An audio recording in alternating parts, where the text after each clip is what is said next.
Greetings and welcome to the Prometheus Project Podcast. I'm your host, Richard Bist.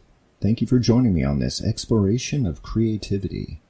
Since this is our first episode, I think it's proper etiquette to give you a little background as to why I'm doing this podcast. I'm a writer by trade. I've been writing fiction for many years, and I have a friend who is a visual artist, and we had a conversation a few months ago talking about creativity, just about the things that inspire us, what motivates us, keeps us going, what we try to put into our work, what we hope people get out of it. It was a really interesting conversation, and it got me to thinking about creativity and about what other people think of creativity, how they see it, how they view it, what they get from it. So I thought it'd be interesting to put together a podcast and talk to some other creative types and get their feedback as far as what motivates them, inspires them. Of course, discuss just creativity in general. I mean, what is creativity? What does it mean to me? What does it mean to you? I think it's a really interesting conversation. Plus, I'd really like to motivate people. I know there's a lot of folks out there who sincerely believe they don't have any creativity in them. They can't write, they can't draw.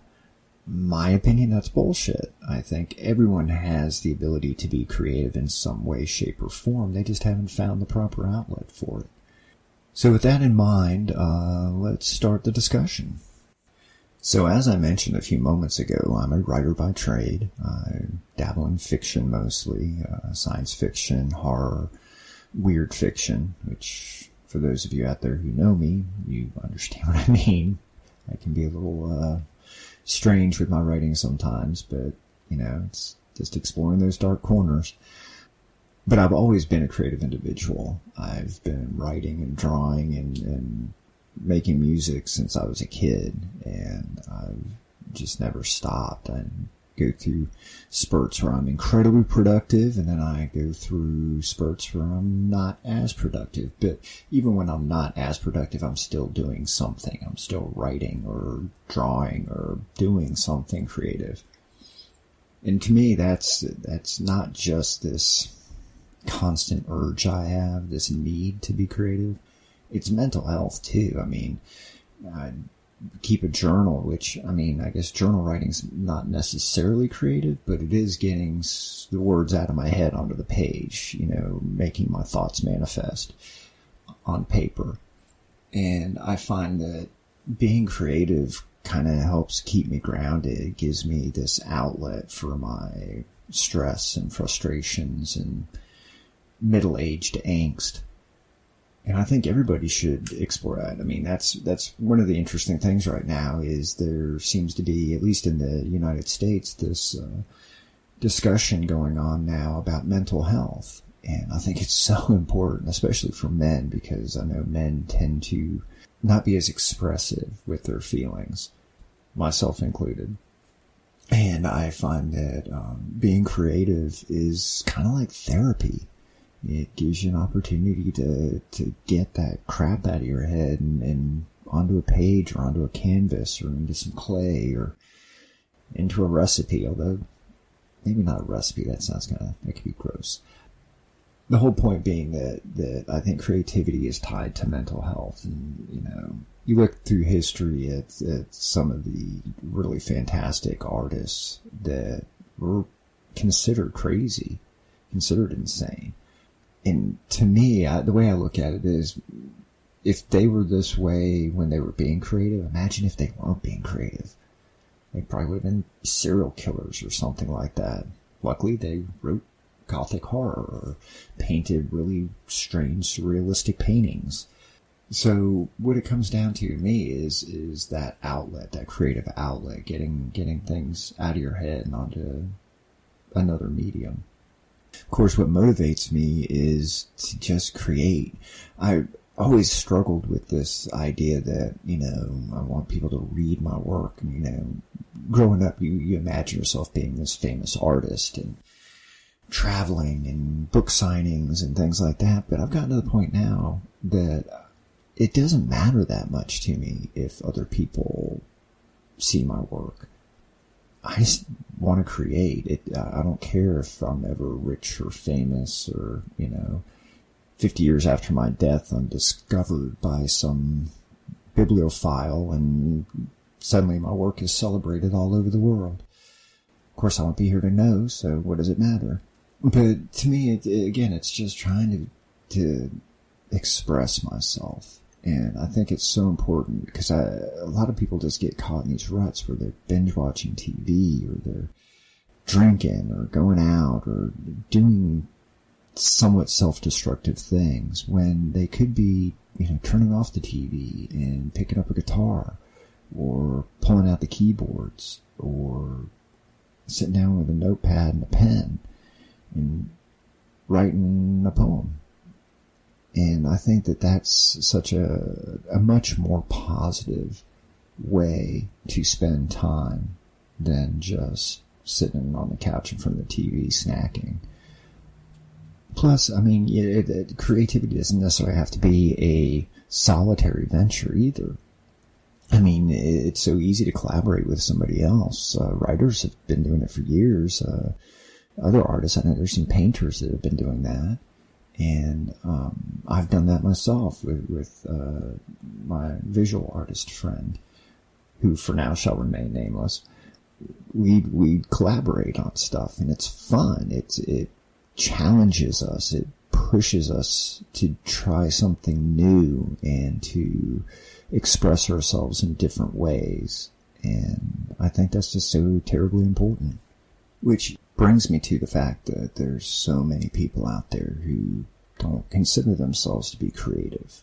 I know just personal experience, there are so many folks I've run into over the years who, I can't write, I don't know how you do it, I can't draw, I can't even draw a circle. That doesn't matter. My opinion is that's bullshit. Everybody has some creative instinct. They just haven't found the correct outlet yet. Sure, maybe you struggle to write, but have you considered picking up a paintbrush, or, I don't know, dabbling around in the kitchen? So, creativity can be almost anything. Usually when people think art, they think paintings or music or, again, books. But cooking's an art, gardening's an art, fingernail painting is an art. It's all, having some idea in your head of what you want something to look like or sound like or feel like or taste like, and making it happen.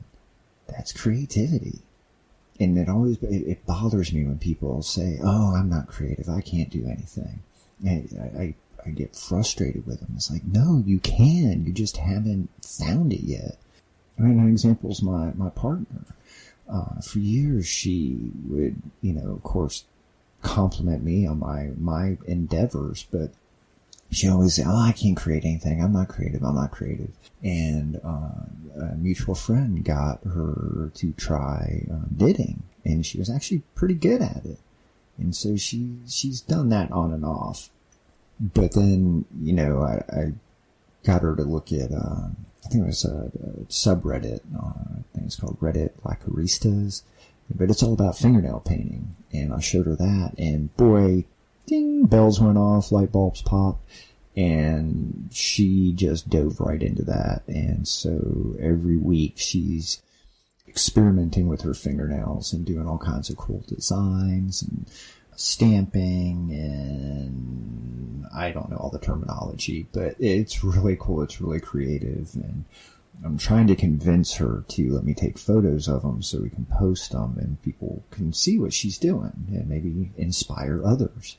I think that's the biggest thrill for me as an artist, is to inspire others. I don't necessarily want to change the world with a story or a song, but what I'd really like is to inspire somebody else to try something, to get them to pause and think and consider and go, hey, maybe I can do this. And going back to the mental health thing, I think people need that self-expression. That's what's missing in a lot of people's lives. So, please, if you haven't, try something. Try to be creative in some way. Some small way. You don't have to go out and spend hundreds and hundreds of dollars on paint and canvases and easels and all that crap. Start small. Try to write something. Write a poem. Write a simple poem. You don't have to be Walt Whitman or, Emily Dickinson. Just think about something that you really, really love. Be it a person, a pet, a place. Close your eyes. Think about that thing you love. And then what does it make you feel? And that's what you write down. And remember, poems don't have to rhyme. Free verse is just basically a paragraph broken up into sentences or phrases. And that's the thing, again, with poems, you don't have to write proper grammar, proper sentence structure, punctuation. Just write down thoughts and feelings. Just do a couple of lines, 5 lines, 10 lines. And there you've written a poem. It's really cool. I highly recommend you try it. Alright, well, I'm not going to keep you for too long here, since it's the first episode. I will be back in a week with a follow-up episode. As I mentioned earlier, I am going to get some folks on here to have a conversation about creativity, other artists. Probably starting off with some folks that are local to me, so I can drag them in here to my office and we can talk. But I'll probably be talking to some folks that I interact with on social media. Maybe do some Skype interviews or something like that. There's a lot of really great folks out there. For any writers who are interested, there's a great writing community on Twitter. It's incredibly supportive, lots of great ideas and fun, and I highly recommend it. And as always, I'd love to hear from you. I'd love to hear your feedback, your ideas. Maybe, hey, if you want to talk about creativity, drop me a line. You can reach me through my website at richardbist.com. There's a contact form you can fill out and submit. You can catch me on Twitter at richardbist. I have a Facebook page, but I haven't done anything with it yet, so you can probably ignore that. But yeah, please, give me some feedback. Let me know what you think, what you feel, any ideas you have. I look forward to hearing from you. With that said and done, I will talk to you next week. Cheers.